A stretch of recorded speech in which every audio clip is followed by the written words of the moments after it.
Yan, ito na yung mga sisiw natin mga ka-farmers. Malalaki na sila. So, yan. Yan, malalaki na sila mga ka-farmers. Mga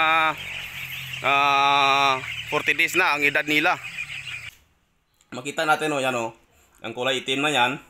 Yan yung gumagalaw sa loob. Malaman natin na fertile siya mga ka-farmers kasi meron siyang mga ugat. Yung mga ugat-ugat sa dito. And then, itong embryo sa loob ay gumagalaw. So, ibig sabihin, masigla ang sisiw sa loob, buhay siya, at sigurado na mapipisa ito mga farmers. Magandang araw sa inyo at welcome naman dito sa ating YouTube channel. For today's video mga farmers ay mag-candle tayo ng itlog na in-incubate natin dito sa ating incubator. Bali meron ako ditong itlog ng itik, bali 4 na tray ito lahat mga farmers. Pero noong ika-5 araw niya ay nag-candle na ako dito. So sa ngayon, ang itlog natin dito ay nasa 12 days na. So mag-candle tayo ulit para masigurado natin at makita natin kung mayroon pa bang mga unfertile sa mga itlog na pinasok natin dito sa ating incubator. So ang purpose ng pag-candle natin mga ka-farmers ng ating incubate na itlog dito para malaman natin kung ang mga itlog na sinalang natin dito ay may sisiw o wala. And then makikita din po natin kung mayroon ng mga bagok na itlog na nandito sa ating incubator. So bago tayo mag-proceed mga ka-farmers sa ating pag-candle ng ating mga itlog, i-review muna natin itong ating incubator na nabili natin mga ka-farmers. So, bali itong incubator natin mga ka-farmers, nabili natin ito sa halagang 15,000 pesos. Bali 216 seater. And then, bali kasama na itong hatcher natin. Itong hatcher natin mga ka-farmers ay 150 seater siya. So, bali dito sa itlog ng itik ang isinalang natin dito 25 days dito sa ating incubator, and then ilagay natin dito sa ating hatcher 3 araw. Itong itik ay napipisa siya sa loob ng 28 days, and then kapag manok naman, itlog ng manok ay napipisa siya sa 21 days. So dapat 18 days dito sa ating incubator, and then 3 days dito sa ating hatcher. So, itong incubator natin mga ka-farmers, fully automatic siya, swing type. Yan, buksan natin.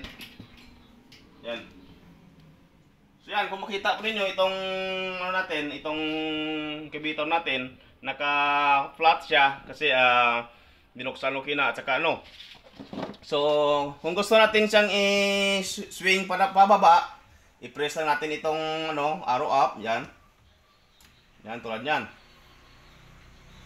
And then, kapag kinuha natin yan, i-unpress natin, i-press natin ulit, babalik naman yan. Ayan. So, yan. And then, ito naman mga ka-farmers, ito ay kanyang reservoir.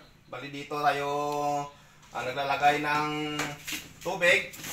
Ayan, may tubig dito. Automatic siya. Dito sa ibaba ang kanyang tubig na para sa humidity. Okay. So, ang itik mga ka-farmers, kapag nasa hatcher siya, dapat mataas ang kanyang humidity.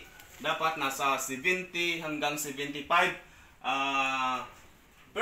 ang kanyang humidity. And then, ang kanyang temperature dapat nasa 37.5 hanggang 37.9. So dito habang dito sa incubator, dapat ma-maintain natin ang kanyang humidity mula 55 hanggang 60%. Okay. Yan. So ngayon ay mag-candle na tayo mga ka-farmers sa ating itlog. So gamit itong flashlight, then patayin muna natin ang ilaw para mas makita natin. So yan mga ka-farmers, itong flashlight dapat ano siya, dapat napaka-bright niya. And then yan, ano natin dito, lagay natin dito. Yan, makita natin mga ka-farmers. Makita natin yan ang kulay itim na yan. Yan, yung gumagalaw sa loob. Malaman natin na fertile siya mga ka-farmers kasi meron siyang mga ugat. Yung mga ugat-ugat sa dito. And then, itong embryo sa loob ay gumagalaw. So, ibig sabihin, masigla ang sisiw sa loob. Buhay siya. At sigurado na mapipisa ito mga ka-farmers. And then, ito din, yan makita nyo. Yan ang embryo niya sa loob. Yan gumagalaw siya. Yan, steady natin. Yan, gumagalaw siya mga ka-farmers.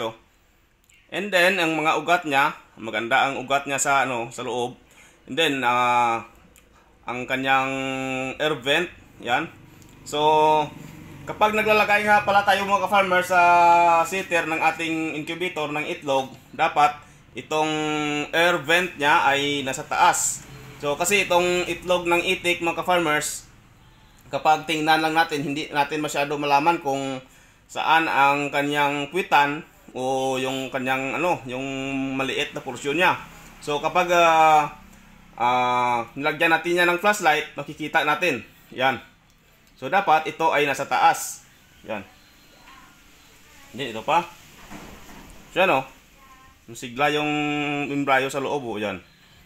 And then, meron naman tayo ditong yan yan, kung makita po ninyo, ito ay kung baga bagok ito. Kung tawagin sa amin dito sa Ilonggo, baog. Ayan. Yan kung kita po ninyo, meron siyang dati meron siyang embryo. Ito yung embryo niya, pero namatay, hindi natuloy. Ibig sabihin, hindi na ito mapipisa. So, ang gagawin natin dito ay lutuin na lang at pwede pa itong kainin. So, ang tawag dito mga ka-farmers, ito yung tinatawag nilang Pinoy. So, yan. So, mga ka-farmers, kailangan mga ka-farmers, kapag nagsalang tayo ng itlog dito sa ating incubator, lagyan natin ng label dito para malaman natin kung kailan siya natin pinasok at kailan natin ipalabas. Kasi minsan ay nakalimutan natin na oras na pala o araw na pala ng pagpalabas dito sa incubator. So kailangan meron tayong meron tayong white tape at saka susulatan lang natin ng pentel pen at lagyan natin dito, ilagay natin dito kung kailan natin pinasok.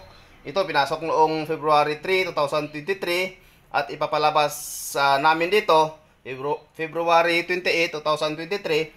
Ibig sabihin 25 days sa dito sa incubator, and then ilipat natin dito sa ating hatcher sa loob ng 3 araw para dito na siya mapipisa. Pero dito sa incubator mga farmers, mapipisa naman siya dito, pero ang mangyayari ay babaho itong incubator natin at saka ang mga sisiw natin ay magsiksikan sila dito sa trays natin. Pero dito sa hatcher, walang laman itong hatcher natin. Bali, ilagay lang natin dito 50 pieces ang capacity ng ating tray na ito at dito na sila mapipisa mga ka-farmers. So yan.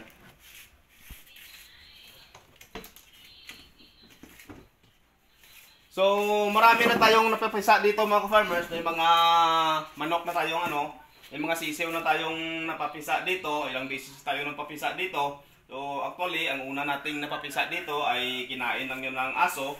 Pero sa ngayon, ito, 4 na tray na itlog ng itik. And then, meron na tayong napapisa doon na itik sa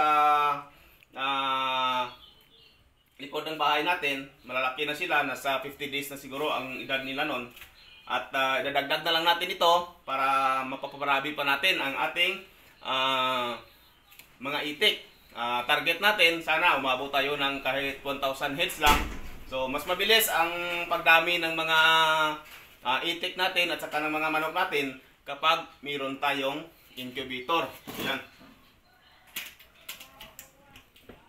So, yan lang mga ka-farmers. Video natin about dito sa pagkandal ng ating itlog sa ating itlog ng itik. So, sa muli, happy farming sa ating lahat.